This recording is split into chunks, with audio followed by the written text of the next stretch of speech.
Welcome, everyone. We'll be starting in about 3 minutes. Please go ahead and take your seats. Thank you.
Well, they all got their little dance, you know, so they're getting to redo it.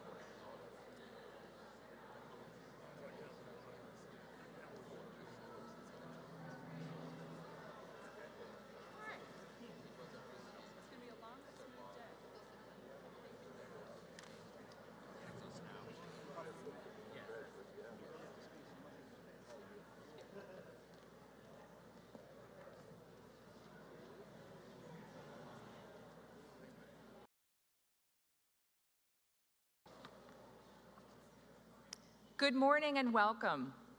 My name is Bridget Fletcher. I'm the Managing Director for Graduate Student Programs and Services at the Pratt School of Engineering. I'm excited to be a part of this celebration honoring the graduates from our engineering master's programs. At this time, it's my great pleasure to introduce the Vinnick Dean of Engineering, who'll provide our welcome remarks, Jerome P. Lynch.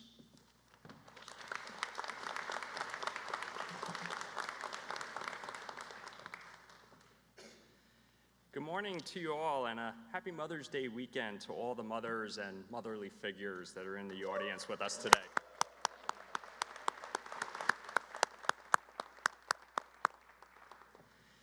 As Bridget mentioned, I'm Jerry Lynch. I'm the Vinnick Dean of Engineering here at Duke University, and it is a true honor for me to celebrate this amazing career milestone with all of our graduates this morning. This morning, you are graduating from Duke University, ready to fearlessly take on the world.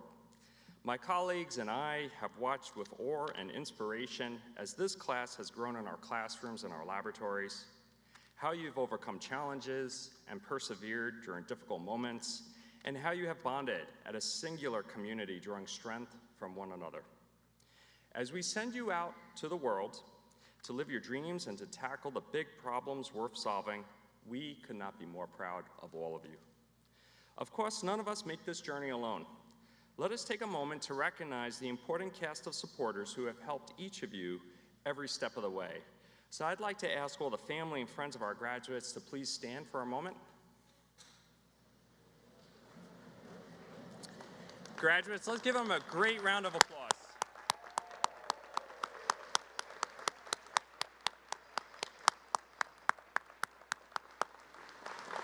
Thank you. In case you haven't noticed, there's a handful of signs and banners hanging all throughout our campus this entire year because we are celebrating our 100th birthday as Duke University. As graduates of the class of 2024, you all share a special place in the annals of the history of this great institution as the 100th class to graduate of Duke.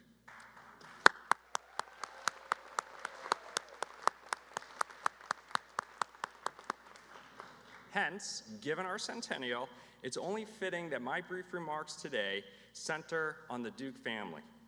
Not because they were the namesake of our university, but rather for the lessons that they can teach us.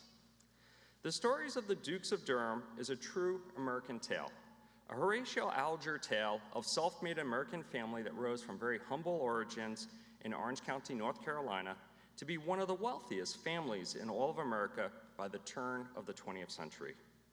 While there are a plethora of lessons that we can learn from the Dukes, there are a few I'd like to share with you that are at the very core of our identity as the Duke community. While the story of the Duke family making their fortune in tobacco is well known, what is perhaps less known is how vital their embrace of technology and entrepreneurship was to their success.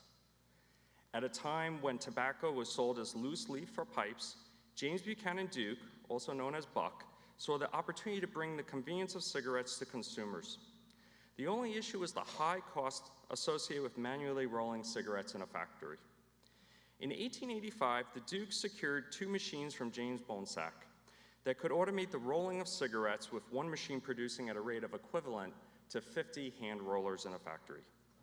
While this adroit adoption of technology in the form of automation was game-changing, what ensured it drove Duke's success was the use of their patents and securing exclusive rights from the Bonsack Machine Company to ensure that they remained ahead of their competitors.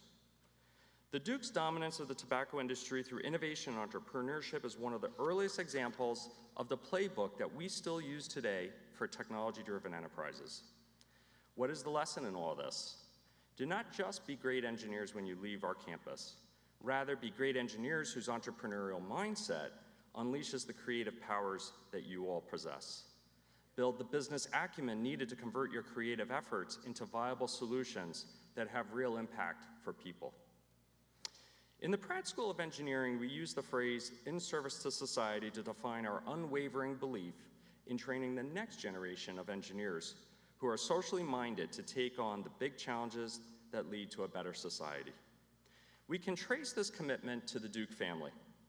After achieving commercial success in tobacco, the Dukes sought to drive greater economic opportunity for the population of North Carolina by investing in much-needed energy infrastructure for a growing state manufacturing sector. James Buchanan Duke and his brother Benjamin led a massive initiative to construct dams and reservoirs on the Catawba River in North Carolina's Piedmont region. In fact, Lake James, north of Charlotte, is named after James Buchanan Duke for this monumental achievement. The Duke's dream of electrifying the region through hydropower was a bold idea poised for massive impact. The Duke brothers were fearless in pursuing them because they believed that their ideas would transform the state for the better. And indeed it did. The growth of the state, including the very existence of Charlotte as a major American city, is due in large part to the Duke's gift of regional energy. The lesson to be learned is that Dukies should never shy away from tackling problems of their day. In fact, tackle them vigorously with the big and bold ideas that they demand. Be fearless in deploying them at scales others would lack the courage to even try. If you do, we promise you that you will leave the world a better place than you all found it. Nearly 100 years ago, when James Buchanan Duke endowed Trinity College, he intentionally changed the name of Trinity to Duke University as a memorial to his father, Washington Duke.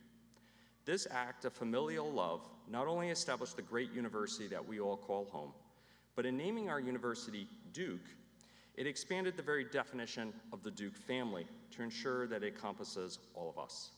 Hence, our strength and greatness as a school is our sense of belonging to this greater Duke family. Family means working with shared purpose and supporting one another every step of the way. Especially as you tackle the truly grand challenges that lie ahead, you're going to need each other. And as you strike success, invest in the next generation of the Duke family by giving generously back as the Duke family invested in all of us 100 years ago. I know each of you is capable of achieving incredible success in any endeavor that you may pursue. It reminds me of the lyrics that many of you Swifties will get. What's a girl gonna do? A diamond's gotta shine. Oh yes, and I've seen your shine, and it is what gives me and my colleagues great hope.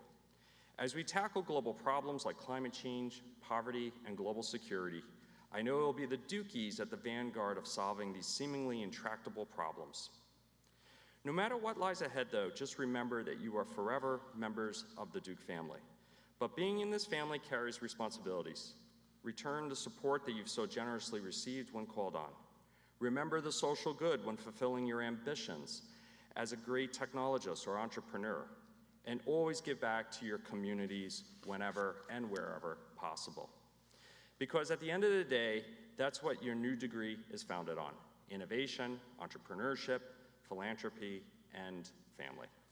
It's no mistake that both the lake and the university created by James Buchanan Duke bears the name of the great family, the Dukes. It's emblematic of the love shared between an incredible family, a love and family that I am honored and privileged to welcome you all to as graduates of the 100th class of Duke University. Congratulations to the class of 2024.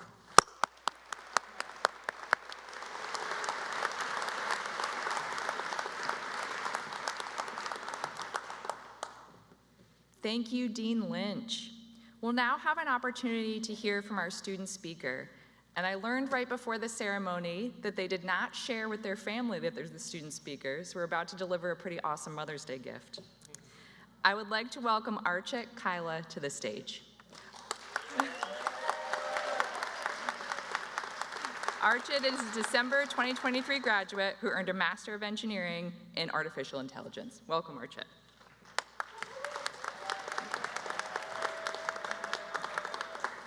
Thank you, Bridget, for the warm welcome. Good morning, namaste, and welcome, everyone. I am humbled to be here today to celebrate our accomplishments and to congratulate all the graduates from the many diverse engineering master's programs. To all the incredible parents, family members, mentors, teachers, friends, mentors, loved ones here today who have supported my fellow students in their pursuit of educational enrichment. Let me say to you all, welcome to Duke.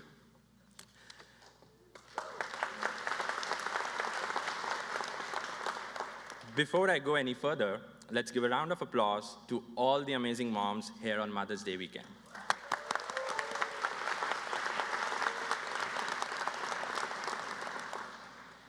After consulting with ChatGPT, I'm ready to distill an integrative schema of encapsulating the multifactorial insights garnered during my tenure at Duke. Or, as my friends would say, share what I've learned as my journey as a Blue Devil.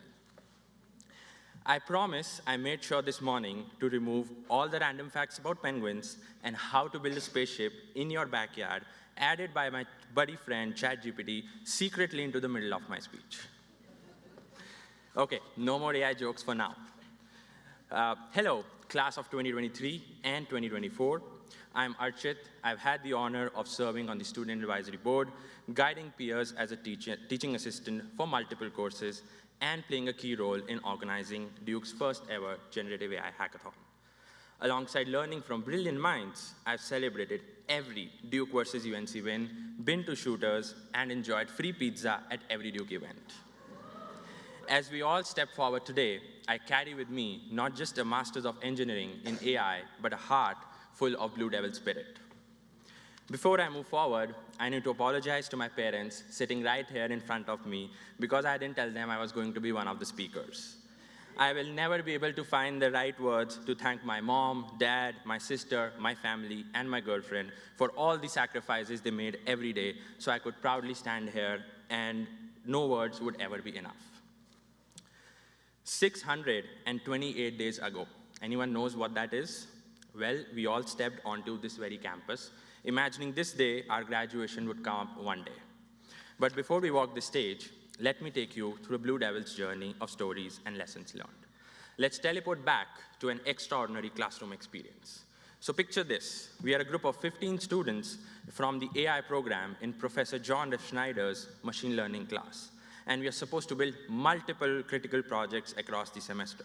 Now, John, sorry to put the spotlight on you, is not your ordinary professor. He loves infusing adventure into our learning, and I'm pretty sure you all would have had a professor like him. Imagine the anticipation and anxiety we all faced when we all faced John's unique method for our project selection.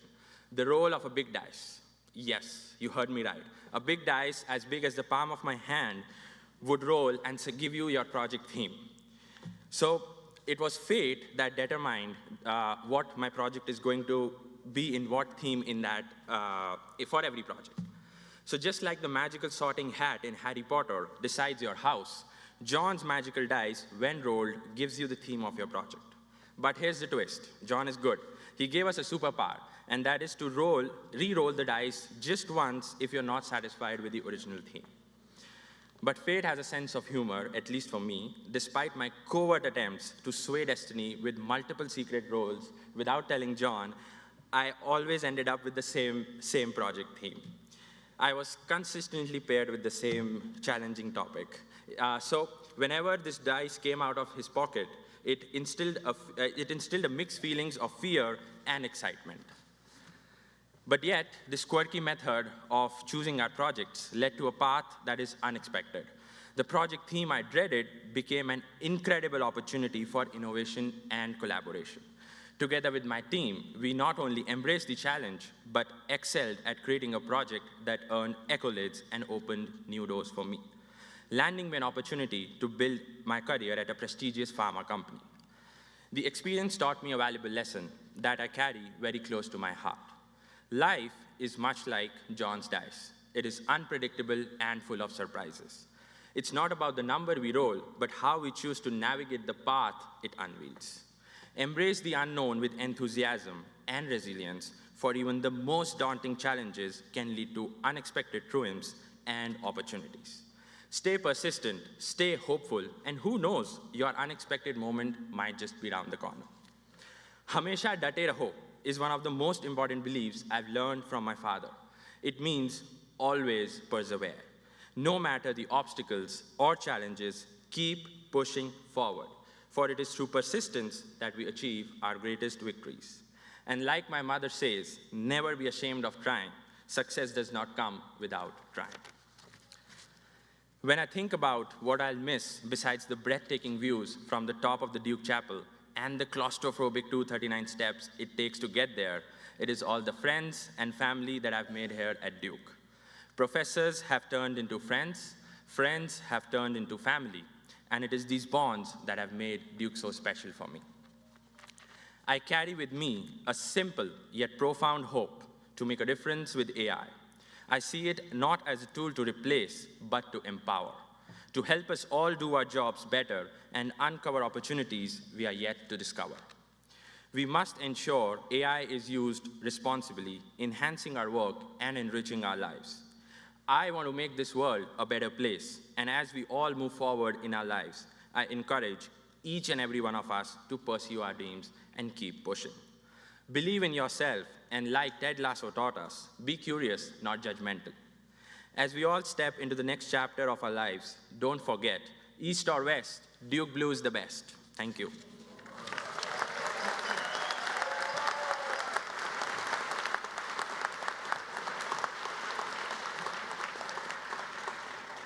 Thank you, Archit, for sharing your message with us today. I'm pleased to share that we have a special guest here today. Shirin Biswas is here to deliver the commencement message.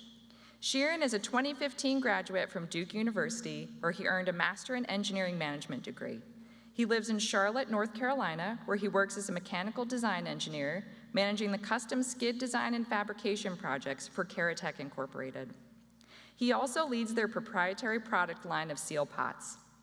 Outside of the engineering world, Shirin volunteers with a global network of nonprofit organizations called Mankind Projects, where his work is focused on creating a community where people practice self-care. Using his background in engineering and human-centered design, he has also created several self-help tools that teach people how to cope with stress, regulate emotions, manage conflict, and build self-care routines. In his free time, Shirin can be found painting, riding his motorcycle, and practicing martial arts. Please join me in welcoming Shirin.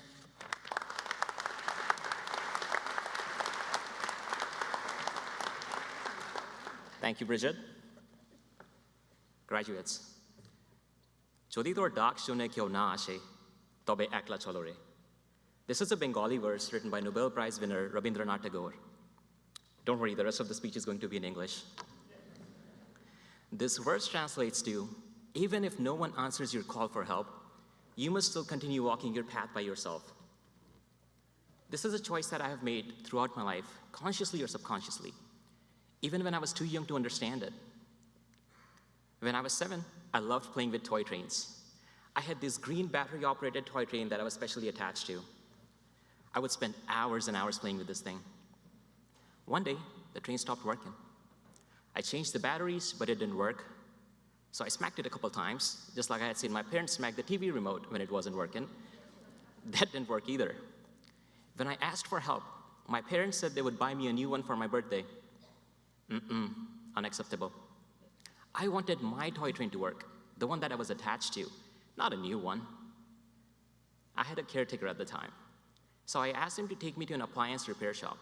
You know, the places that fix refrigerators and televisions. The electrician there told me toys like these break often and cannot be fixed. Now I had given up. See, if an electrician whose sole purpose is to know how to fix things cannot fix my toy train, then surely all hope is lost.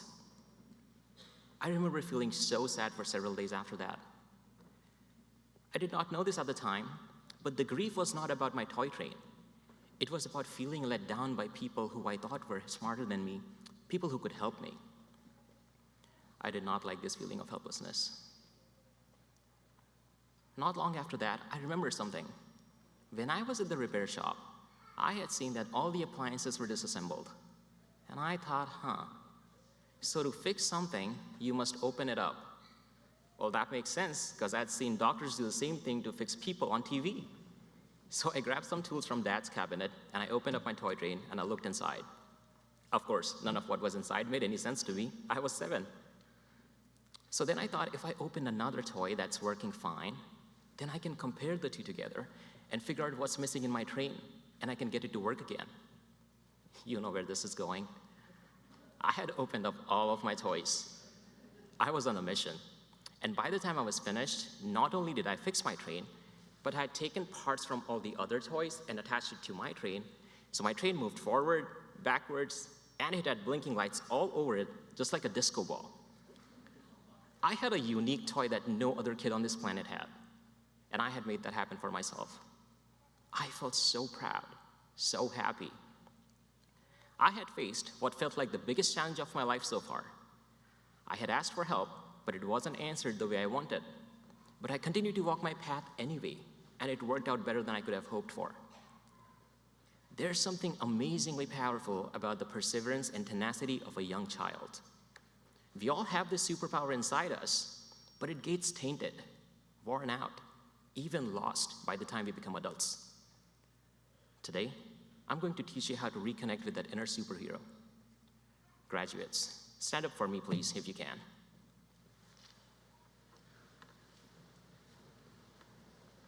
Now keep your feet shoulder-width apart. Take your hands and turn them into fists. And place them on your hips. Puff out your chest. Take some space. Tilt your chin up a little. Now close your eyes and think of a time in your childhood when you felt proud of yourself. Think of the earliest memory you can think of. Remember, this has to be a time where you felt proud of yourself. Not your parents, not your teachers, but you.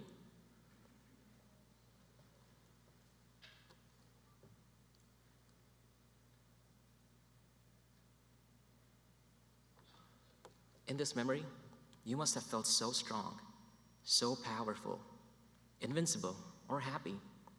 Whatever the feeling was, allow yourself to feel that feeling now. Now take a deep breath, in through your nose, and out through your mouth. Now open your eyes and take your seats. When no one answers your call, it's really hard to pull yourself back up on your own. But you can do it if you can pull every last ounce of strength you have left in you. Next time you find yourself in a challenge, feeling lost, distraught, tired, Do this exercise. Tap into this memory that you thought of right now and remind yourself what you're made of. This exercise has helped me several times throughout my life. In 2018, I faced another challenge. At the time, I was working for a startup called LPMINA. We built emission control power plants for gas and coal-fired power. Oh, sorry, I fumbled. There's another thing. It's okay if you fumble in the life out there. It works out fine. At the time, I was working for a startup called LPMINA. We built emission control systems for coal and gas-fired power plants. It was a lean company, but it was run by some of the smartest people I know. The emission control market was not having a great year at the time, so we were all working on different strategies to keep the company alive. One Friday, our CEO announced that we had run out of funding. We were going to close the doors permanently, and at the close of business, all of our jobs would be terminated. I was heartbroken. But I didn't have time to grieve the loss of people I was working with or the projects that I was working on. You see, I was an immigrant here on a work visa, which meant that the moment my employment was terminated, I had 60 days to find a job. It had to be in the same industry, it had to be relevant to my master's degree, and it had to be similar to my old job. If I couldn't, I would have to leave the US. Many of you know what I'm talking about.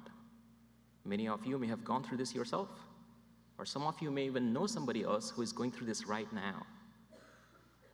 Leaving the US to go back to your home, back to your family and friends, that doesn't sound so bad, does it?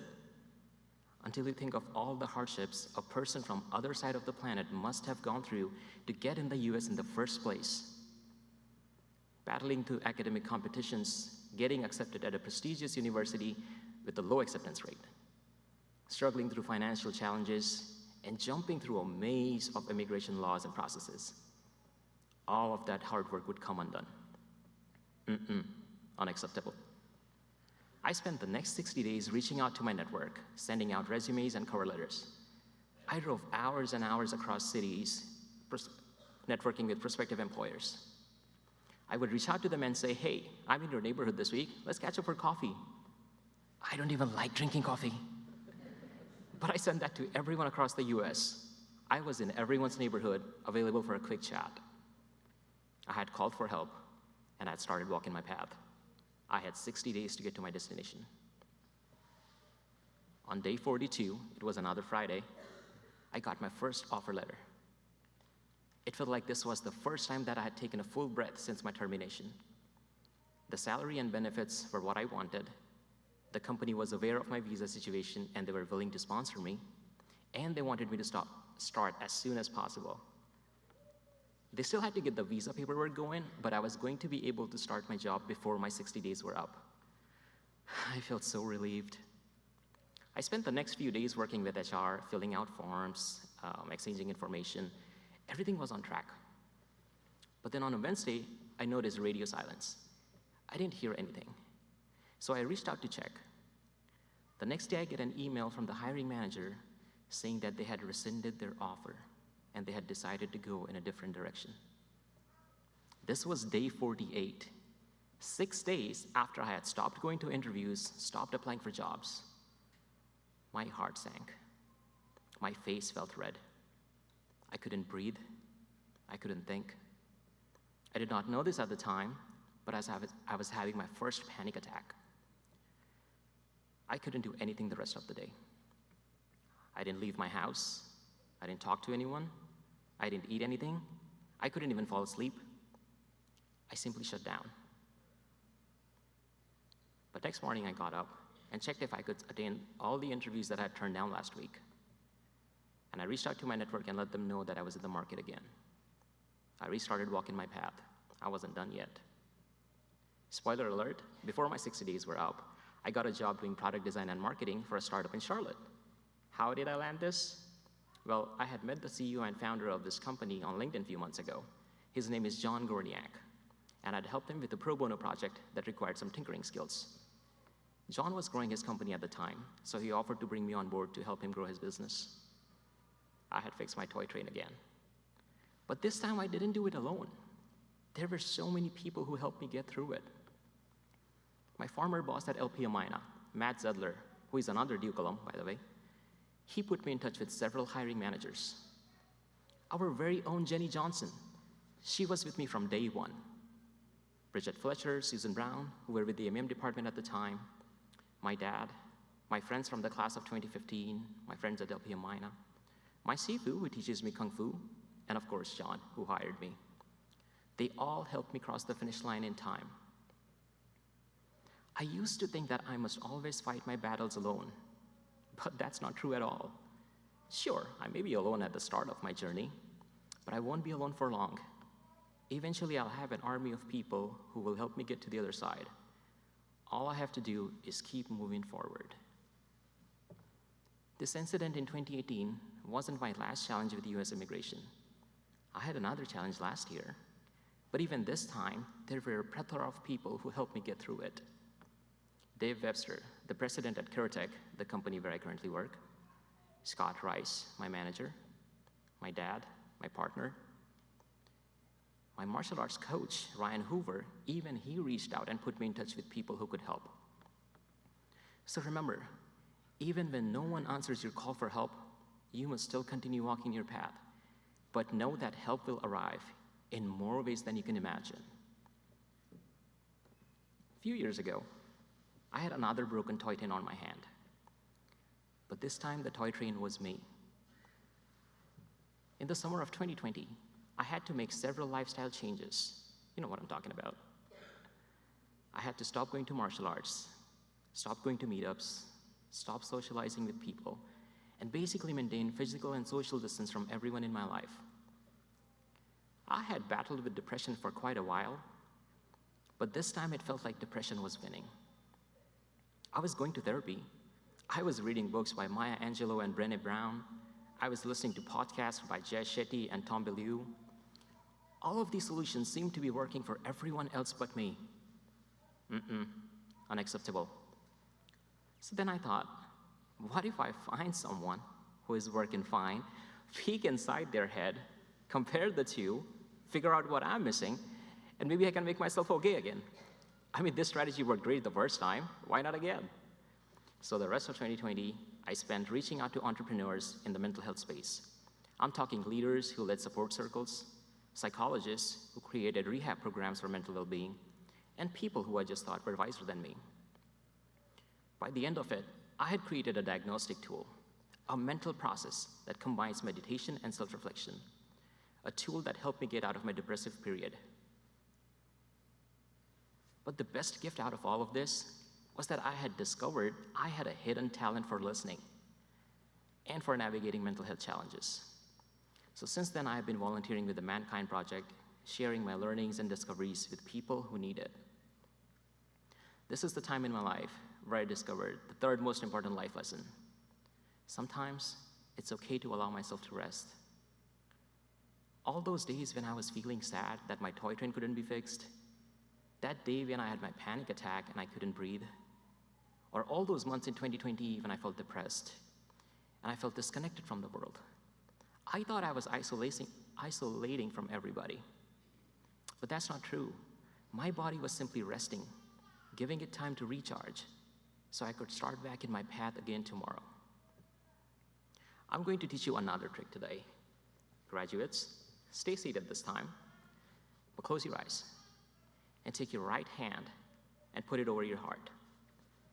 For the most of us, the heart is on the left side, but if you know you're different, feel free to put it on the right. Take a deep breath in through your nose and into your belly. As you inhale, feel your belly rise. And as you exhale, squeeze every last molecule of air out, making space for the next one. Do this for a few breaths.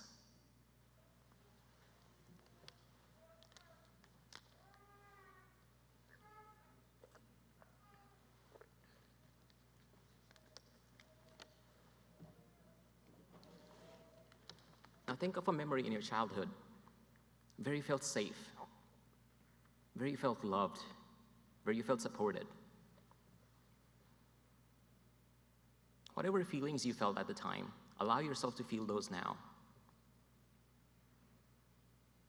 Let your mind wander through that memory.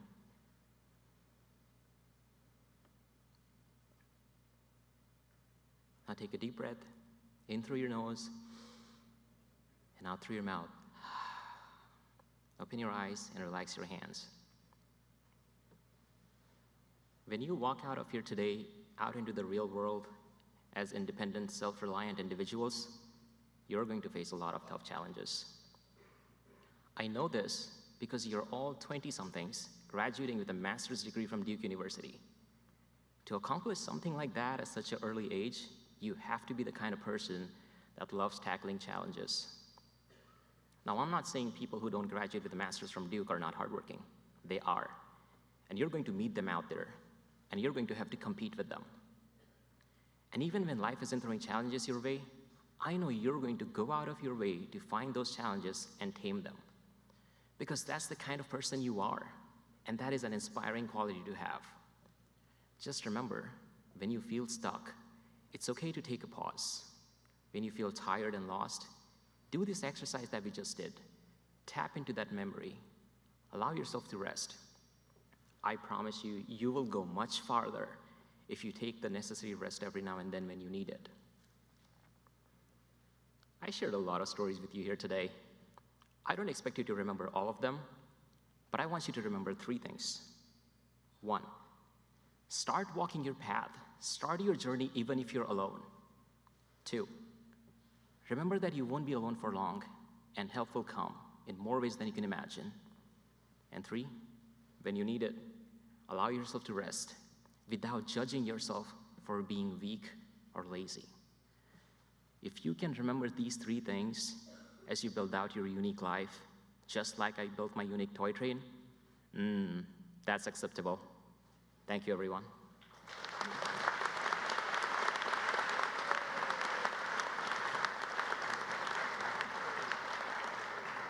Thank you so much, Sheeran. I will now be inviting our graduates to the stage where they will be hooded by a faculty member from their department and congratulated by one of our esteemed faculty members. Family and friends, we will be calling the students up to the stage by their program of study.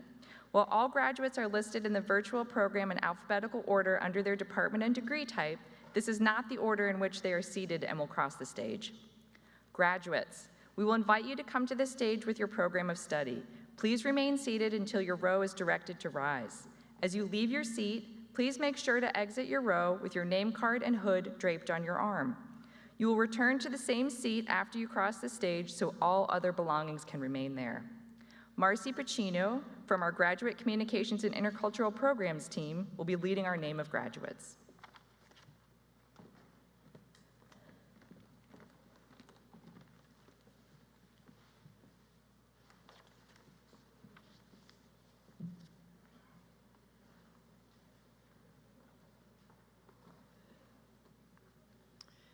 Now we invite our graduates from the University Program in Materials Science and Engineering to be hooded.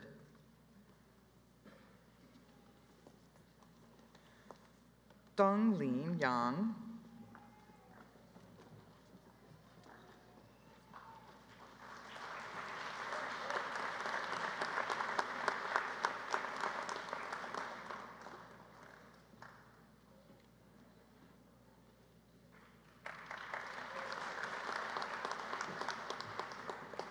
and now we invite our graduates from cybersecurity to be hooded.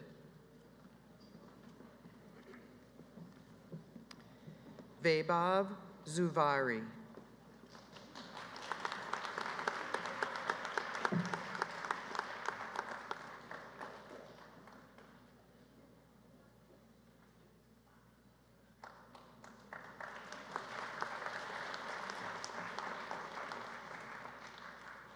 Cameron Shariar Sotude.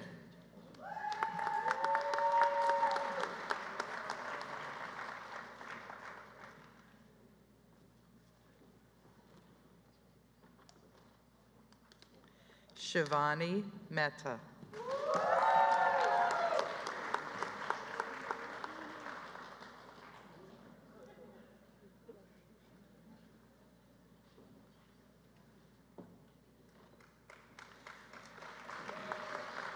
Wesley Edward Davis.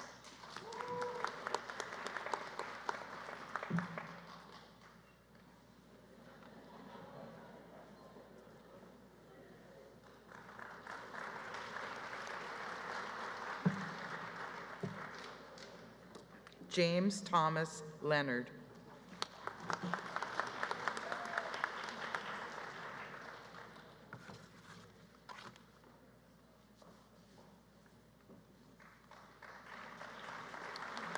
Jiang Hyun.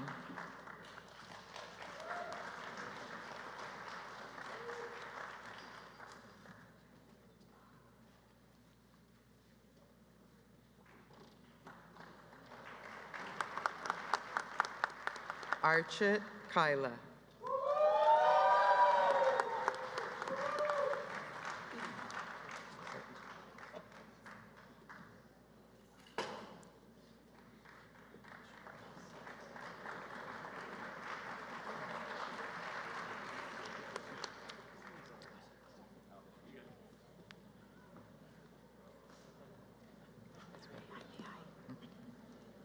And now we will invite our graduates from Artificial Intelligence to be hooded. Joao Cardoza.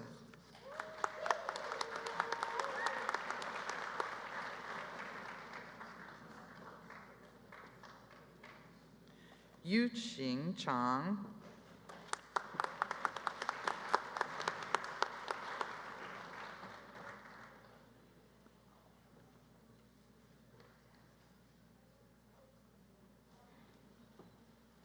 Christian Holler.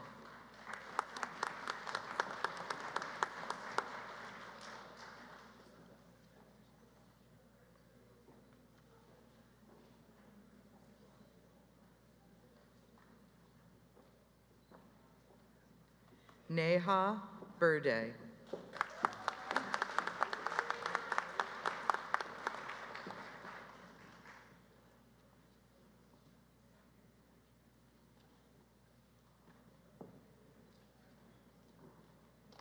Dominique Danielle Natanya Buford.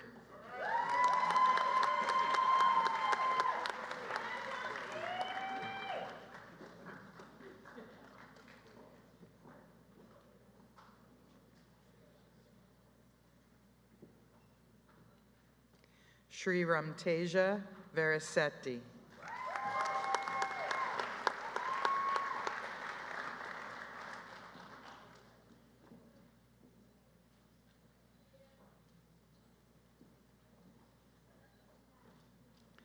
Michael Cohen.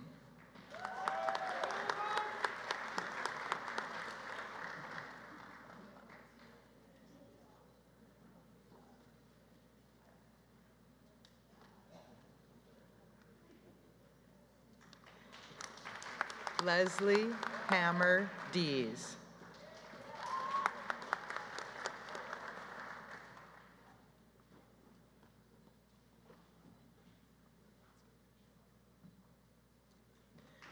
Shrey Gupta.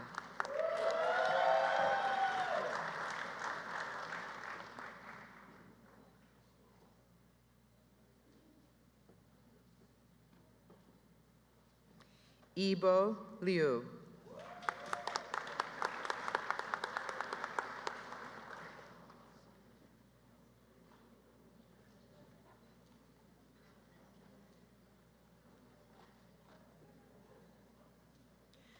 Shenjun Li.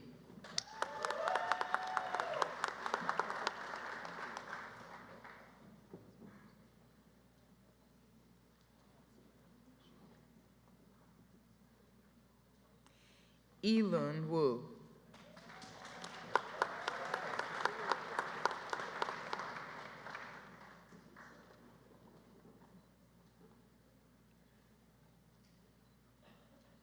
Nicholas Enrique David Conterno.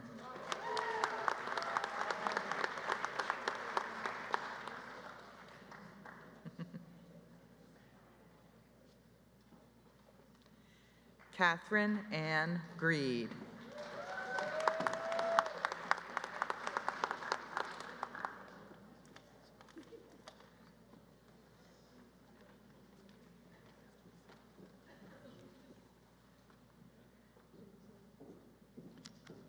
And now we will invite our graduates from Medical Technology Design to be hooded. Timothy J. Whitford.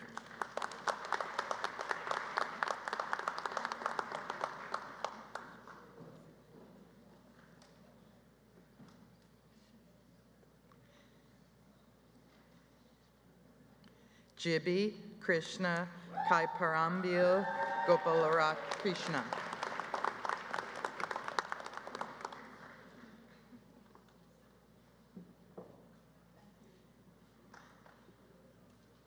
Varsha Shesadri.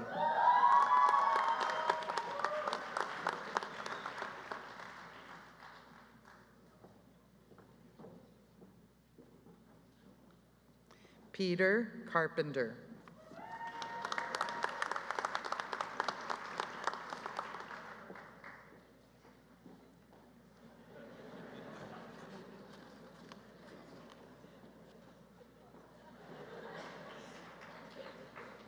Emily Anderson.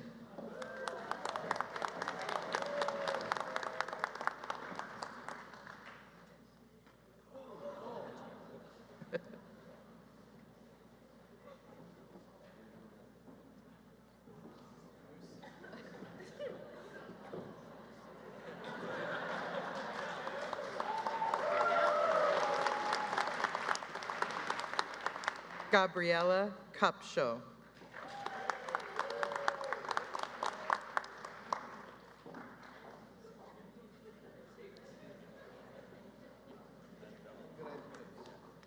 Rachel Boylan.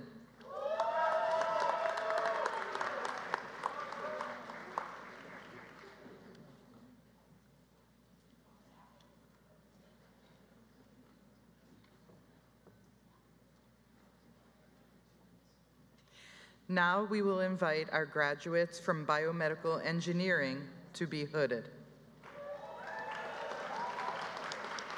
Chun Lee.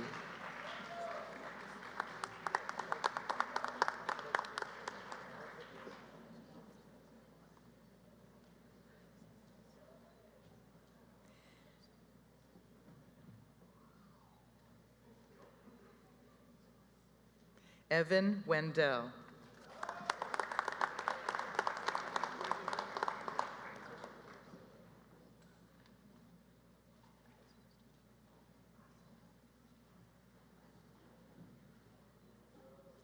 Pranav Pandya.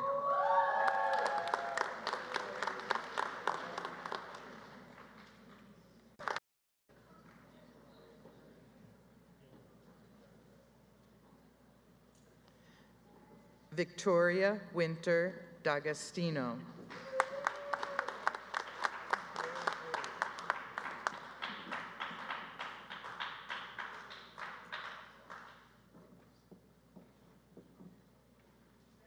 Lillian Eckham.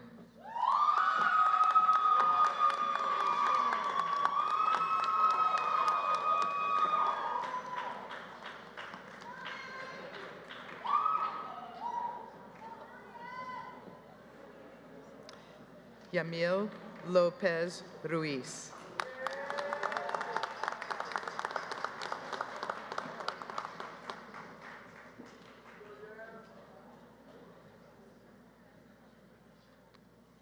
Rishi Rajendran.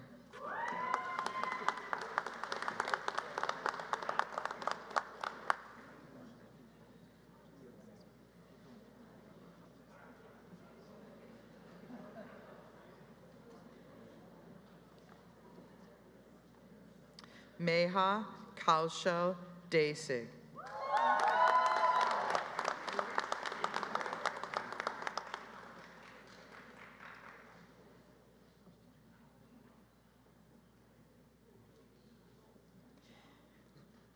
Lin Xuan Chi.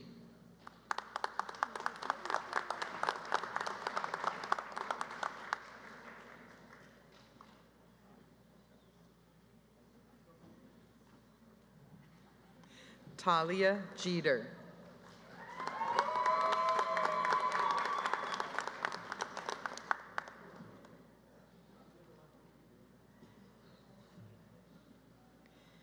Simran Soki.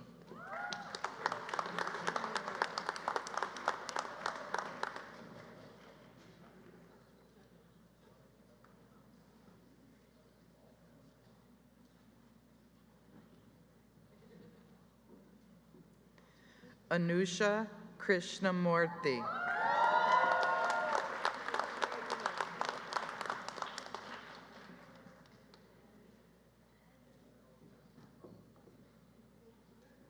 Kamakshi Dattatray Bichu.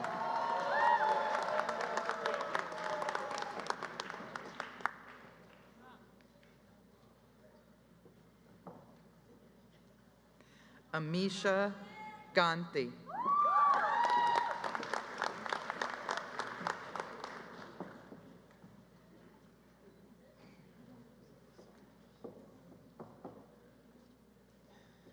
Garima Iyer.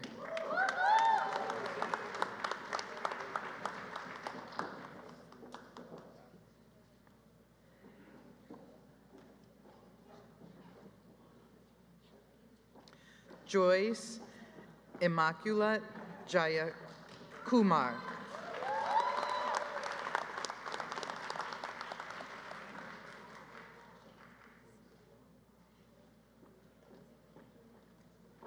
Kiran Shanaz Kaur.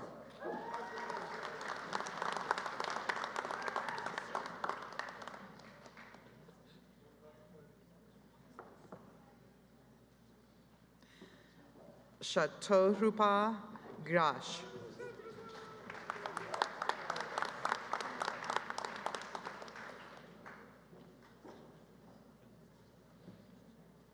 Siyujo.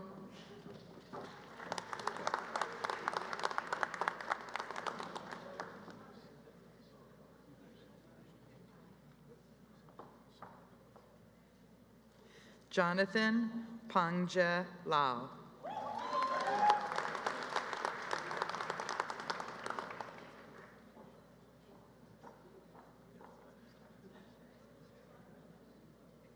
Andrew Miao.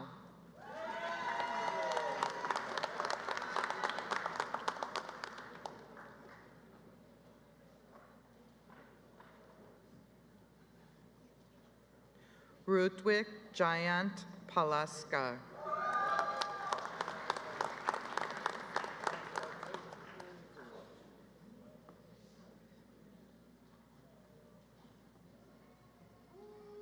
Swati Ramtilak.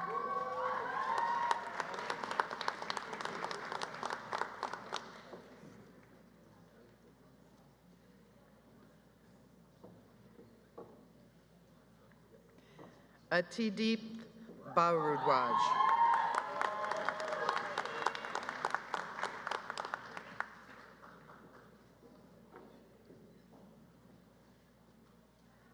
Shruti Shankar Linkum.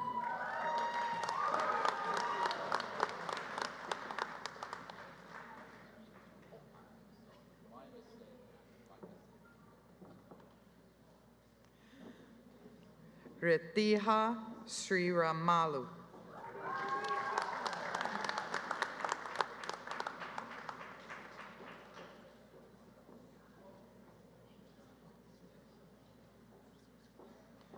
Jagruti Nyaradnapriti Sahu.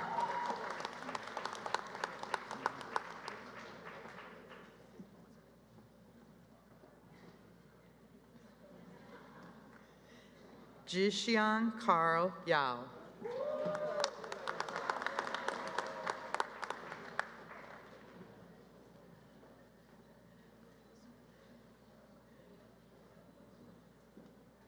Shanshan Gao.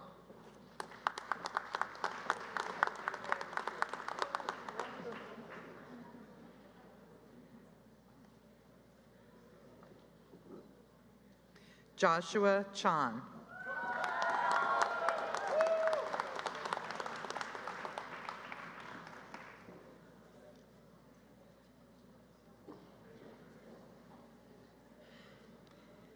Carolyn Du.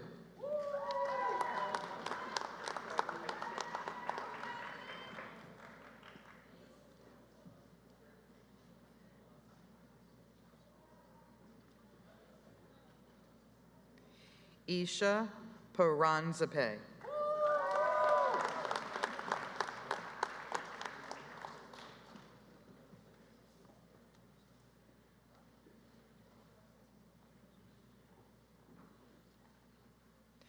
Abhishek Bhattacharjee.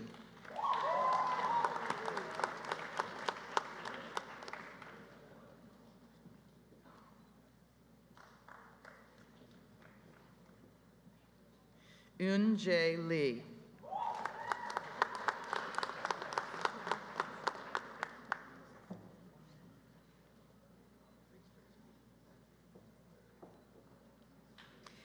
Caitlin Stevens.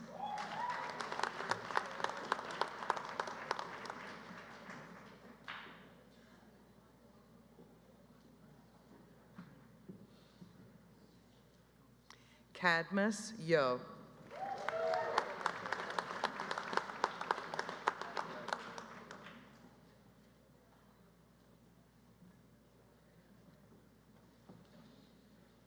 Lokesh Kumar.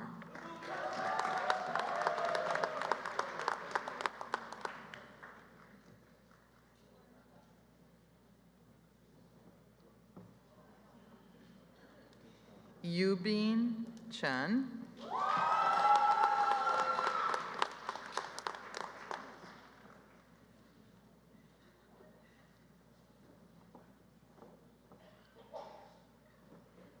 Jirgyo Ye.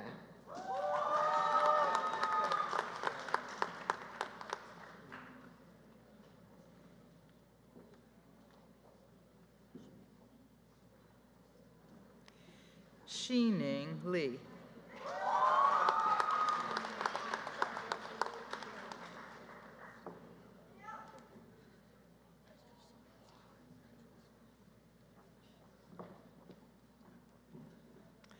Fang Rui Liu.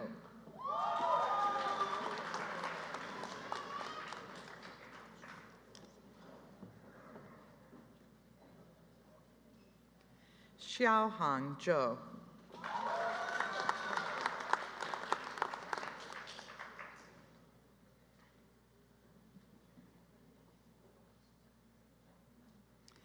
Peiying Liu.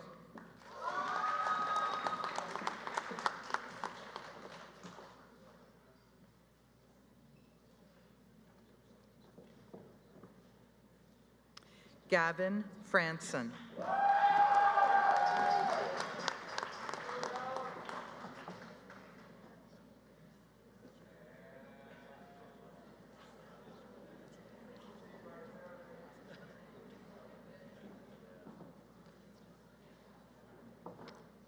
Christian Chitty.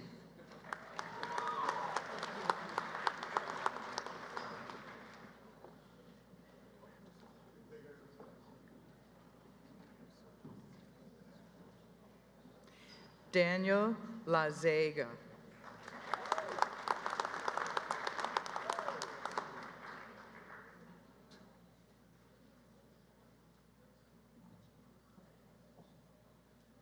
Jerry Holland.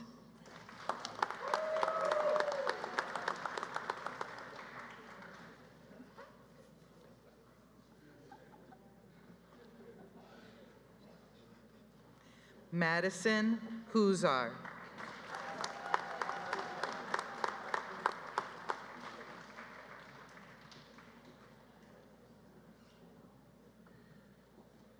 Matthew Eilander.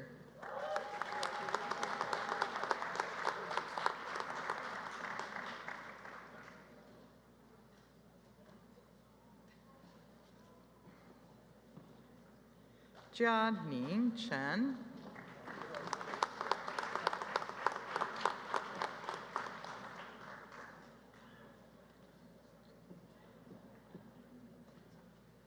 Yuan Hao Zhao.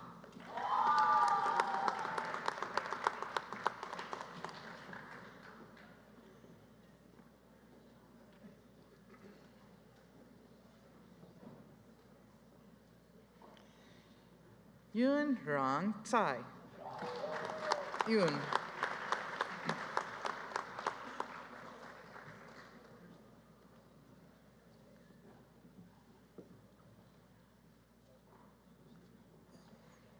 Yang Lu.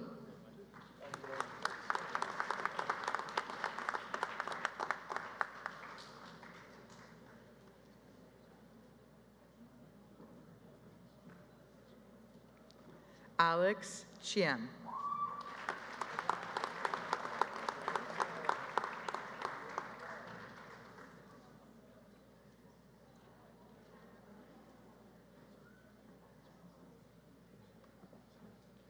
Michael Carlton Hamway.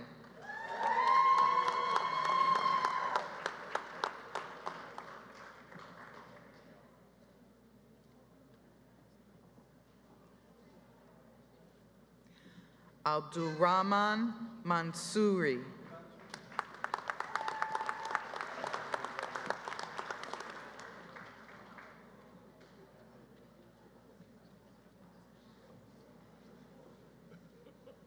Grace Catherine Lee.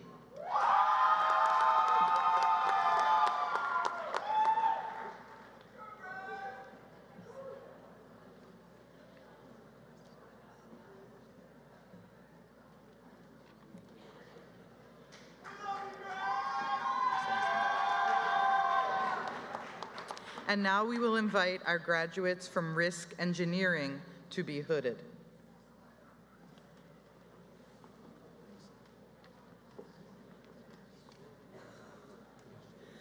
Tan Ming Wei.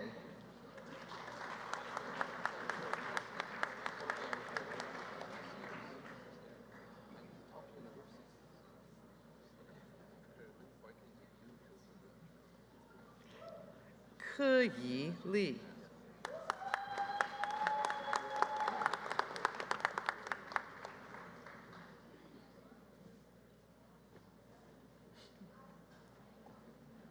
Joanna Novakovska.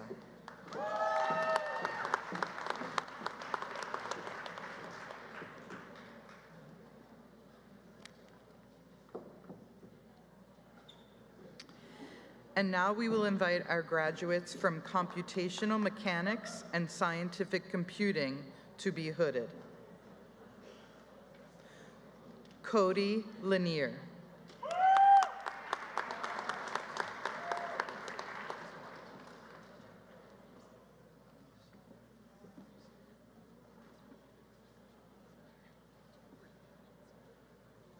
Brian Dung.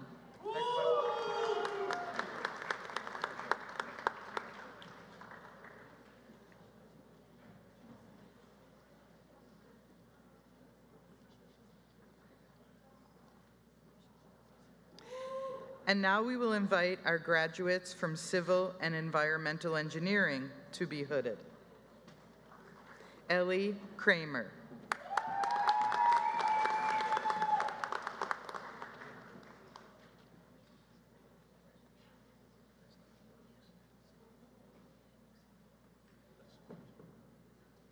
Nathan Borgoni.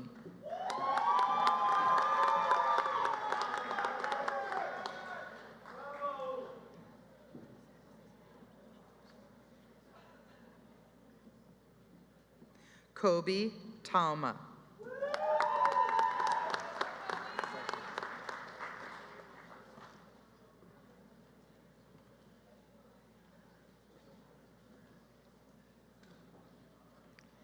Jin Xiao Tian.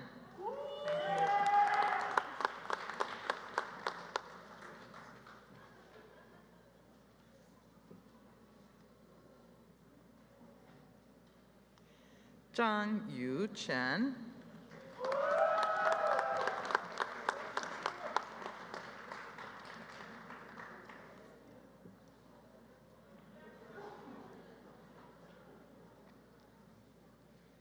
Sandra Moser.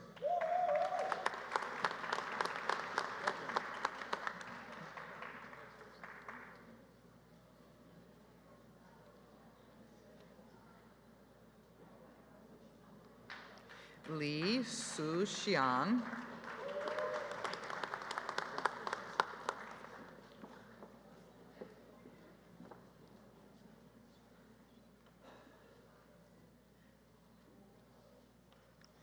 Lin Jiao.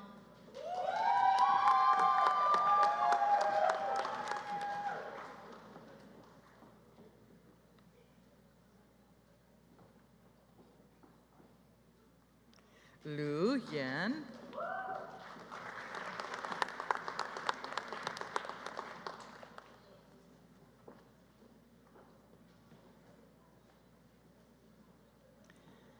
Shi Yue Huang.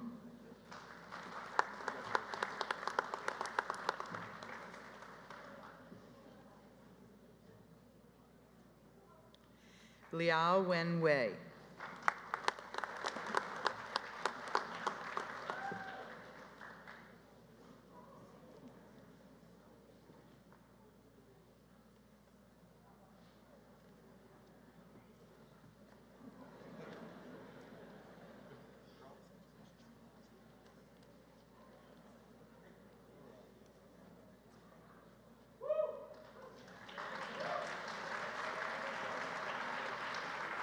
Joanna Huertas.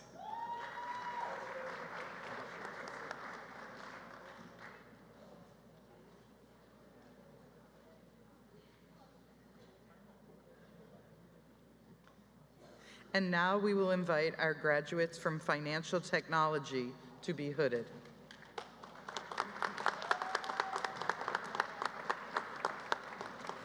Ibrahim Khalil Al-Suhal.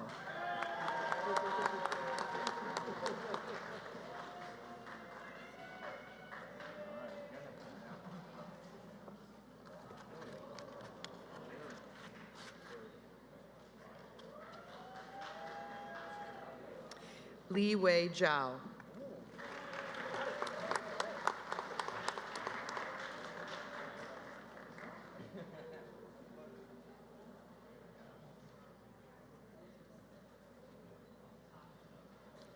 Qing Li.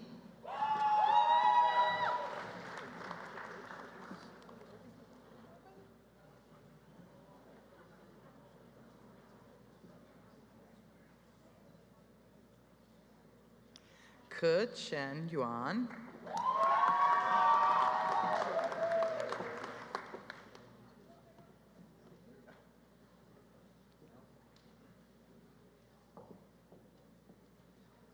Xu Yang Liu.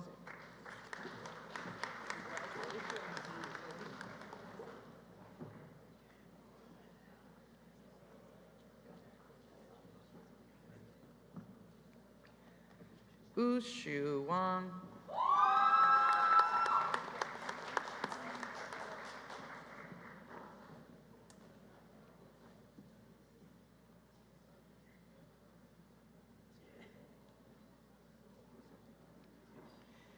Ji Long Lu.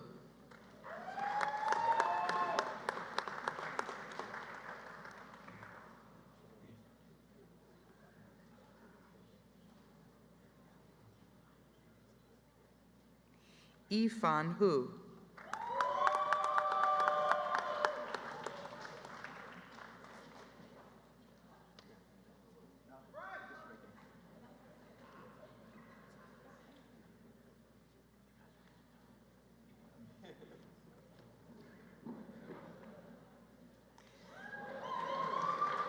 Jia Ming Guo.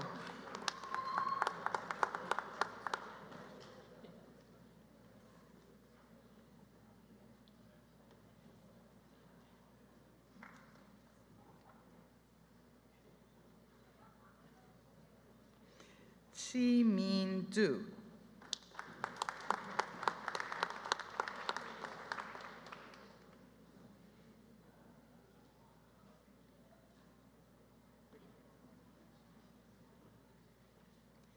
Mandy Shui.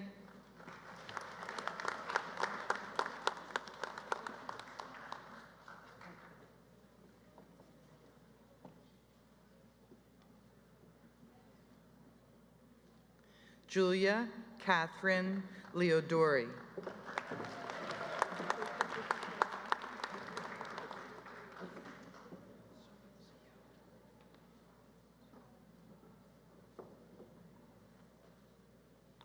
Ruoxi Yang.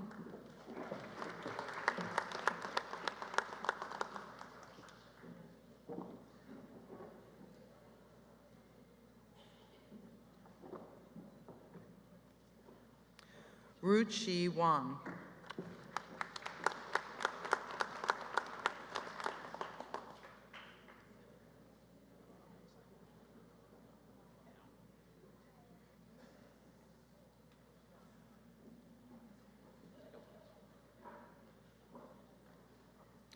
Li Shanglin.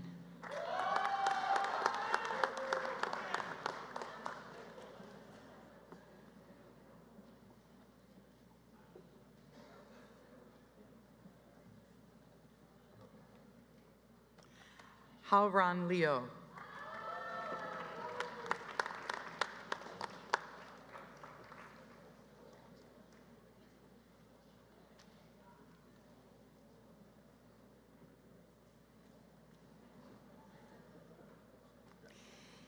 Yingray Zhang.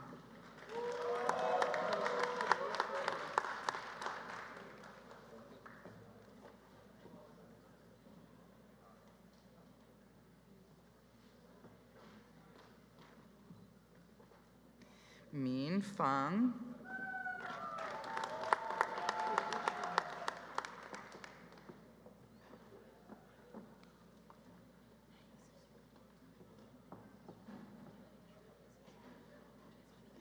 Qian Lu.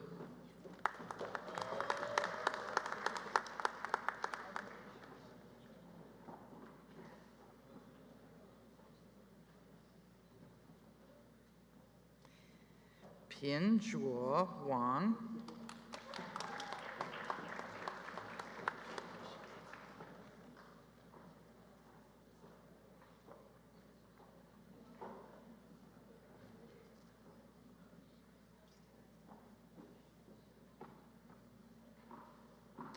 Ma Kexin.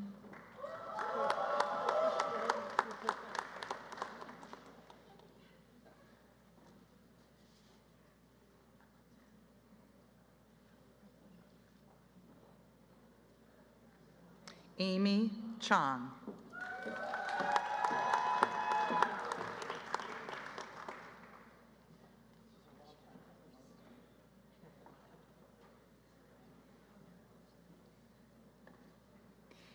Yiwei Zheng.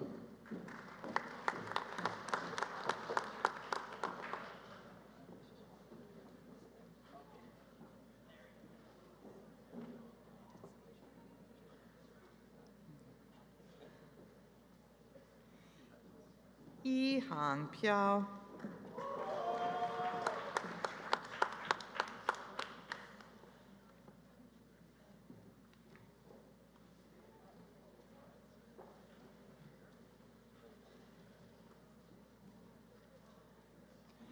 Yu Chen.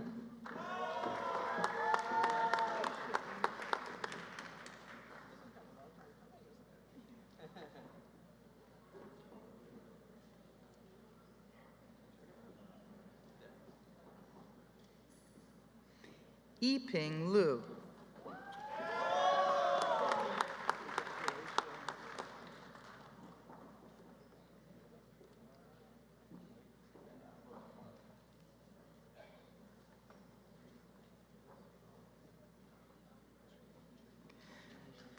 Chi Yu.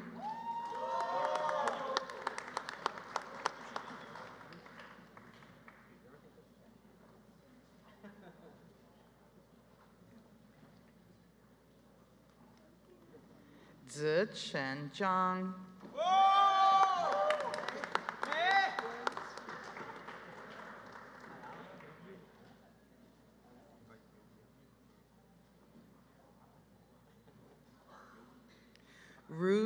Ray Jie Zhao.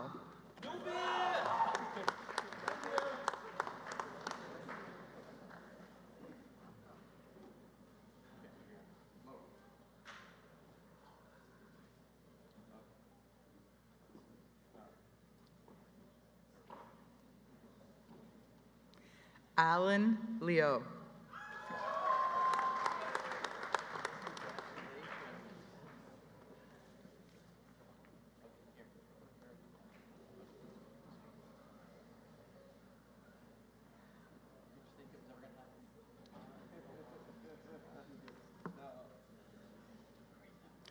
Yinglei Cheng.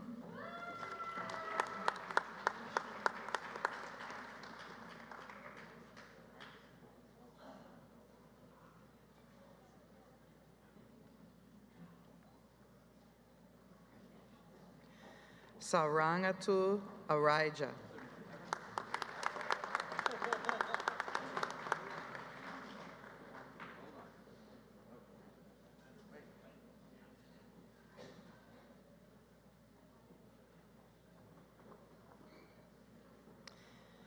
Ziyan Zhang.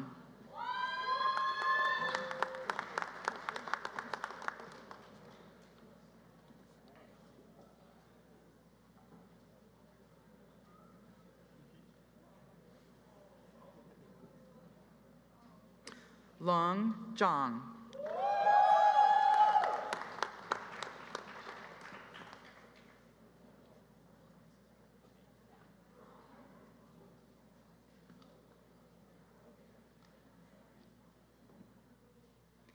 Jia Xiali.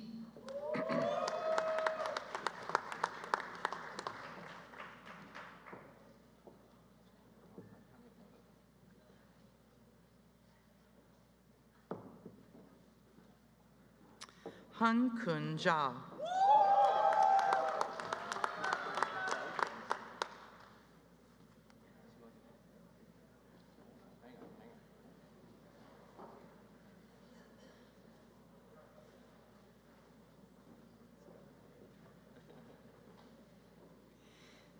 Jia Cheng Niu.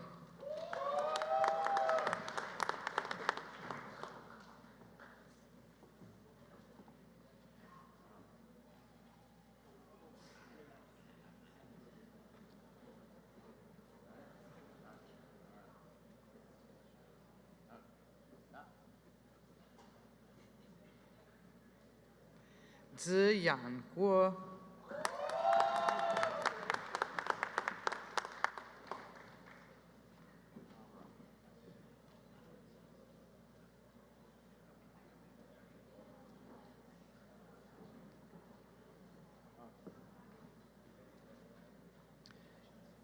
Fang Rei Huang.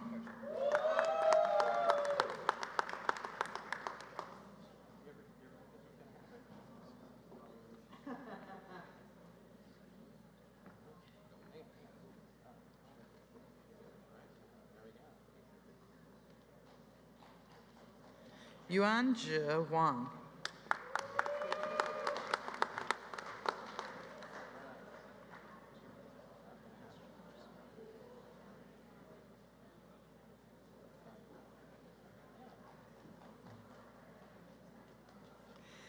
Zhao Shaoquan.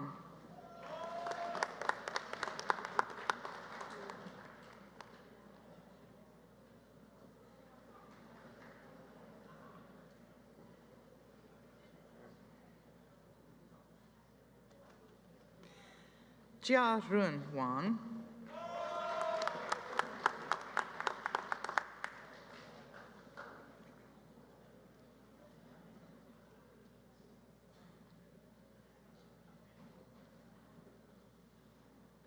Dong Pu.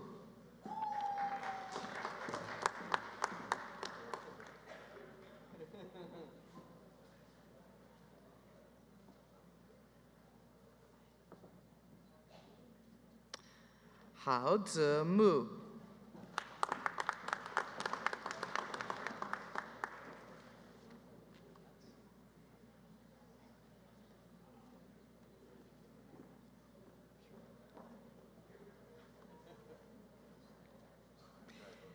Qi Xiao.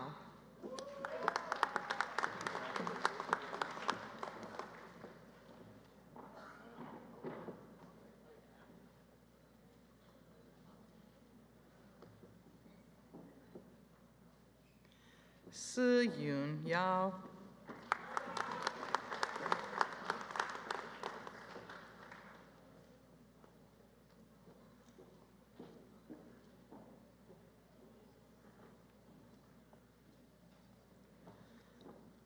Han Xiaguo.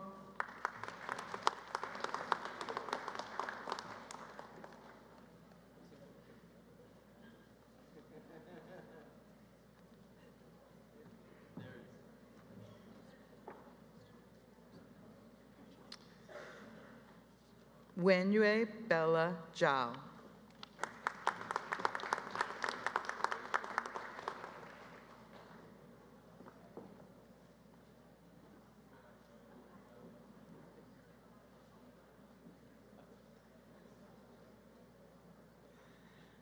Wenjie Cui.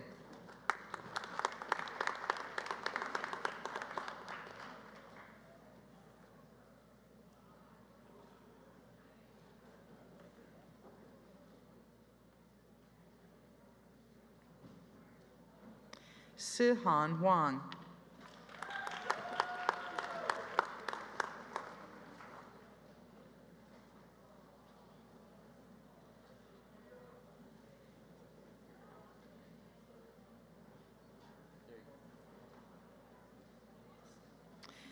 Pei Lin Luo.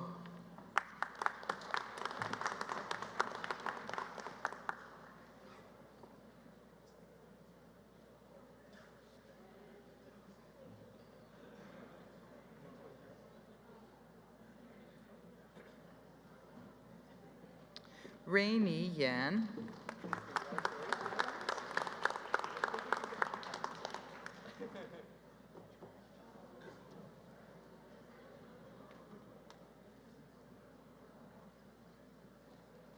Jingyu Tan.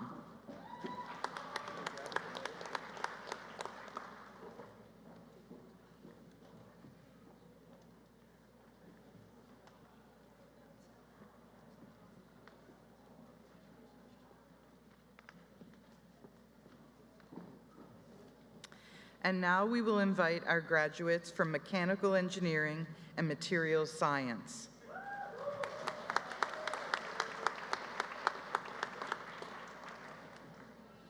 Victor Xia.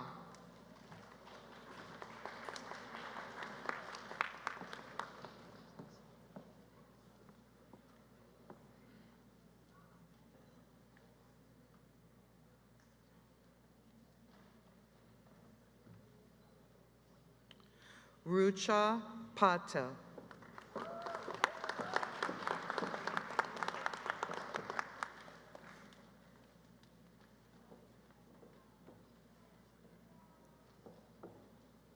Adam Zettel.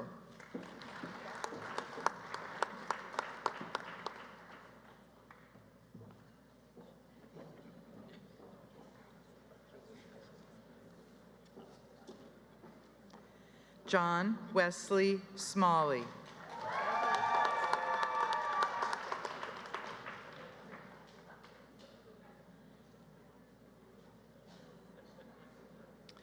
William Yoon Sing Kim.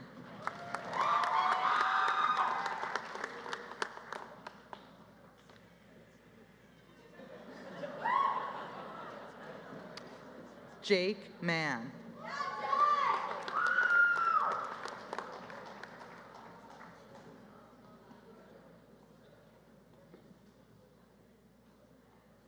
Eric Zuki.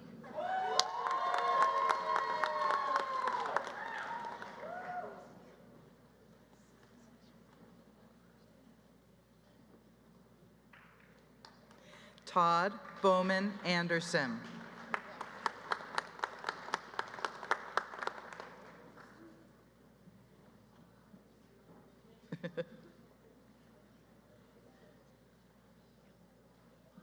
Jacqueline Ann Knoll.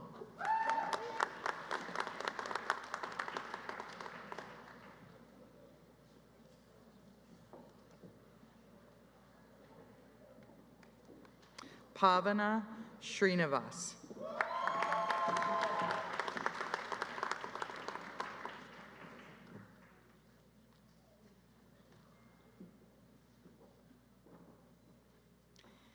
Keenan Powers.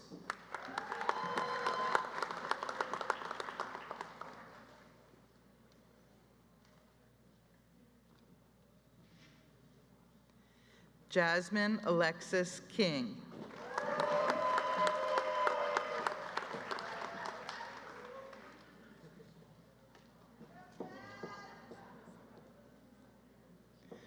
Su Xiang Cui.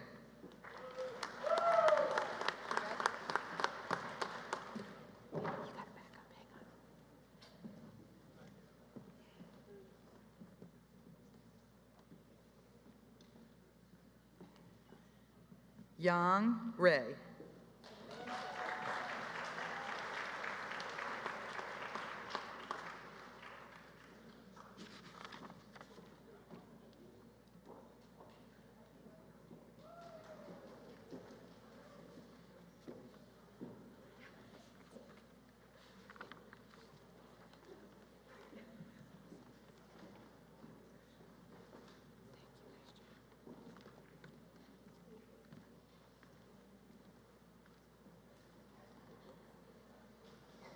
All right, how about one more gigantic round of applause for all of our graduates?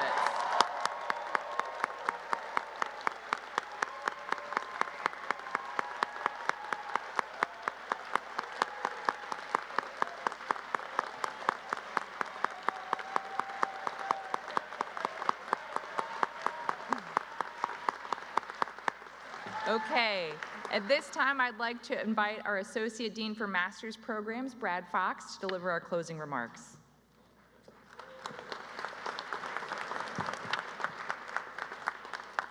Thank you, Bridget. Just a few things I would like to say. First of all, congratulations for all of your hard work to be a graduate of Duke University.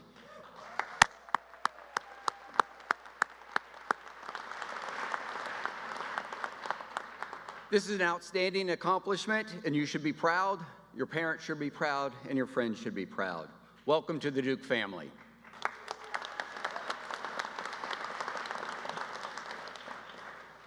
So as you leave Duke University and start the next phase of your life, I wanted to share with you 3 perspectives based on my own career. And so the first is have a plan. Know who you are and where you want to go and what you want to do. This is not your friend's plan. It's not your parents' plan. It's your plan on how you want to make a difference in the world. Yes, absolutely. Second thought, okay? This was by Dwight Eisenhower. It may seem counter to the first, but plans are worthless. But planning is everything, right? And so the idea there is have a plan, but don't be afraid to change it. Situations change, your perspectives change, and your goals may change. So I want to share with you a little bit of my situation. So after graduate school, I thought my aspirations were to be CTO.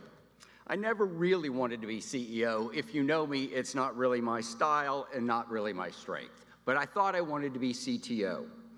I worked for IBM, Kobe Steel, and General Electric after completing my degree.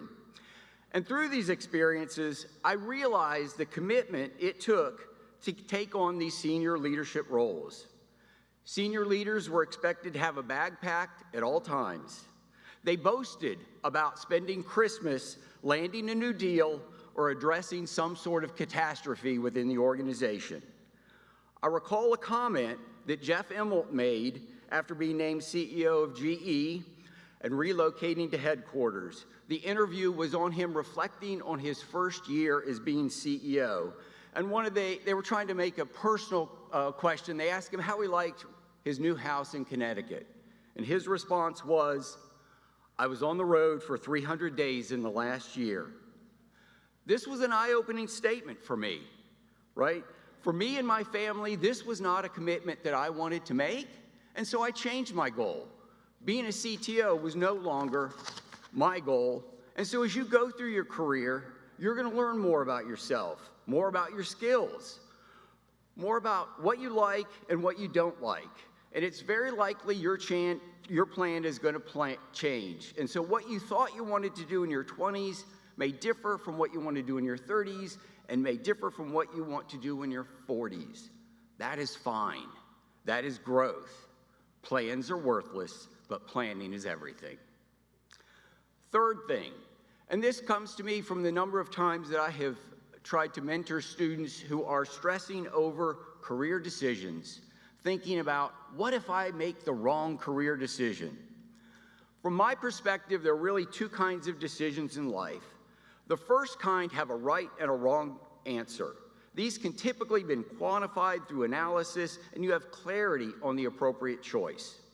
Most career decisions are not right or wrong decisions. They tend to be what I view as options decisions. Which role should I take? Do I change companies? Okay, these are not right and wrong answers. I like to think of them more of as cake or pie decisions. I like cake. I like pie. Both outcomes are positive. I'm trying to simply assess which I prefer.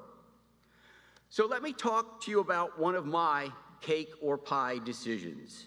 My first job after earning my material science degree was with IBM. I was developing memory chips.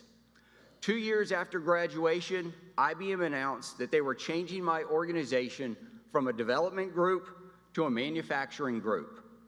This caused considerable soul searching for me. My heart was in development. I went to graduate school. I earned a PhD to do development work. Okay, I was faced with a career decision. Should I stay or should I leave? I chose to leave. Now, I followed the semiconductor industry for the next decade. 3 out of the 4 major materials-related developments in semiconductor electronics came out of IBM. In fact, I was working on one of those projects at the time I left IBM. You cannot predict the future. I certainly did not correctly predict the future of development work at IBM. It is fair to say that I was wrong about development work at IBM. But was it a wrong decision? I don't think so.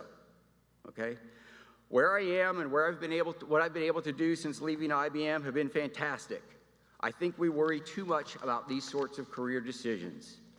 My advice to you is that you assess the information that you have at the time you have to make a decision and go for it with all of your efforts. Even if you don't correctly predict the future, you can be successful on the path you take. It is a cake or pie decision. Okay, we are excited that you're graduating and embarking on your career to make a difference in the world. My advice to you is 3 things. Have a plan, know who you are and where you want to go. Second, be willing to change that plan. Circumstances will change and you should be able to change with it. And finally, don't stress over these career decisions. Make the best decision you can and then put all of your efforts into being successful. So again, I want to offer my congratulations to all of our graduates and look forward to celebrating your successes. I wish you the best, and go Duke.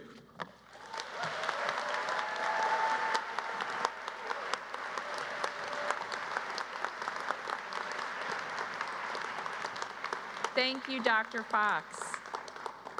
How about a round of applause for our faculty who provided hooding and clothing?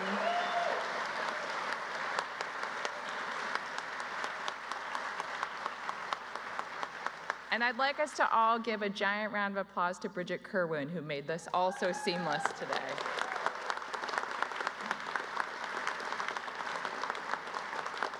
All right, this concludes our ceremony. In a moment, I'll ask our first row of graduates to stand in recess out of the theater row by row.